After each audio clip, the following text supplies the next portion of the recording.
testimony po is encouragement. So, your experience will be an encouragement to each of everyone. So, baka po, kayo po ay may experience, tayo po ay pinagpapala o pinagpapalo man, ito po ay pwede maging encouragement at maging gabay para po sa bawat kapatiran. So, sino po ang matapang at mga pinagpala o pinagpalo ng ating Panginoon? Meron po ba?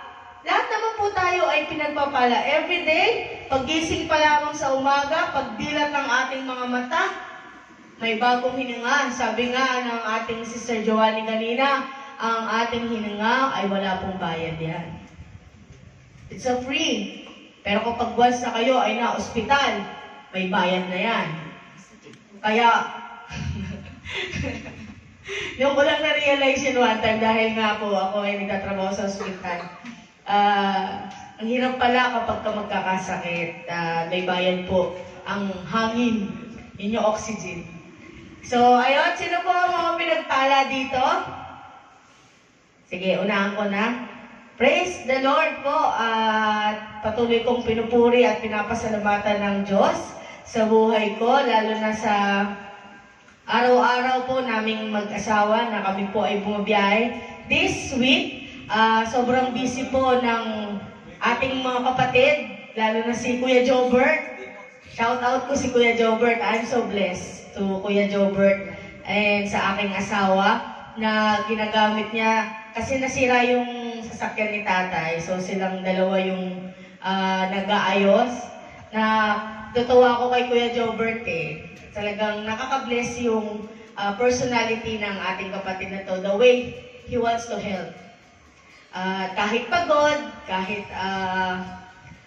alam natin na galing din silang trabaho, mga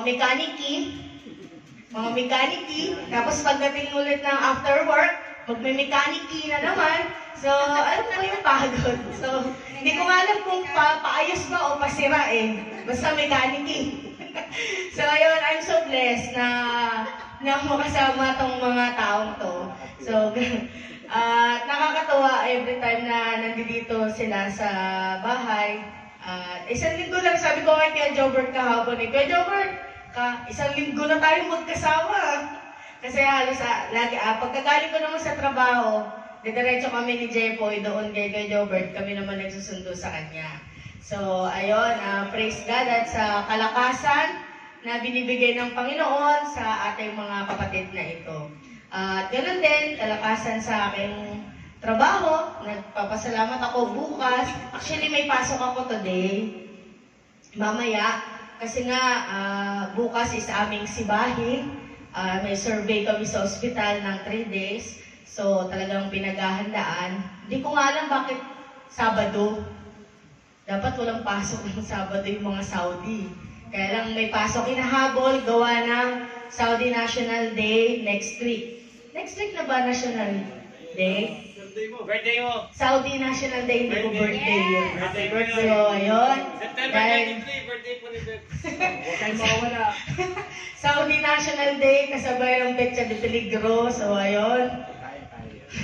So, nagpapasalamat ako sa Lord sa araw-araw na kalakasan. So, ayun yun lagi. At sa father ko po, yung papa ko po, still po yung kanyang paa and I'm still asking for a prayer para po sa aking father.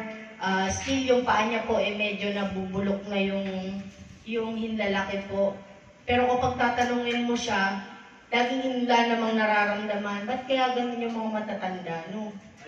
Hindi talaga nila sinasabi, pero nakikita sa physical na nabubulok na yung paa niya. Ito yung darili niya. Kaya yun, pero sabi niya lang lagi sa akin, that's why I'm always grateful sa papa ko kasi nga, lagi siyang okay. Kahit alam ko namang hindi kasi sabi niya, dapat hindi daw ako malungkot. So, ayun, nagpapasalamat ako sa Diyos sa buhay ng aking papa. And, yun. All glory to our Lord. So, meron pa po ba? So, dahil nga ang dami ko lang sinabi at wala pa din. So, next week na lang yung iba. So,